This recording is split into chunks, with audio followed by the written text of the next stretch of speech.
আজকের ভিডিওটিতে আমি আপনাদের সঙ্গে শেয়ার করব কিভাবে চুল পড়া রোধ করা যায় এবং অনেক আপুদের চুল কেটে পড়ে যায় বা ভেঙে পড়ে যায়, এটা কিভাবে রোধ করা যায়।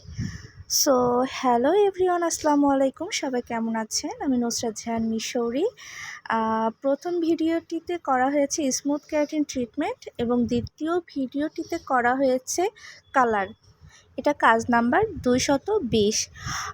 এখন কথা না বাড়িয়ে আমরা মূল কথায় চলে যাই। আমরা চুল পড়া কিভাবে কমাতে পারি।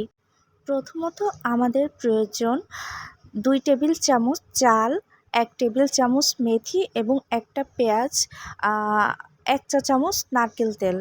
আমরা চাল আর মেথিটাকে আগের দিন রাতে ভিজিয়ে রাখবো এবং পরের দিনে পেঁয়াজের রসের সঙ্গে এটা খুব ভালো করে জাল দিব। দেওয়ার পর তেলের সঙ্গে মিক্সচার করে এটা আমরা লাগানোর 45 মিনিট পর্যন্ত অপেক্ষা করার পর শ্যাম্পু ওয়াশ করে ফেলবো। আবার কেউ চাইলে শুধু মেথি এবং চালের যে ভেজানো পানিটা, এটা আগের দিন রাতে মাথায় ইউজ করে সারা রাতও রাখতে পারেন, কোনো সমস্যা নেই। এই প্রবলেমটা অবশ্য আমিও ফেস করেছি, এই জন্য আমি নিয়মিত ইউজ করছি।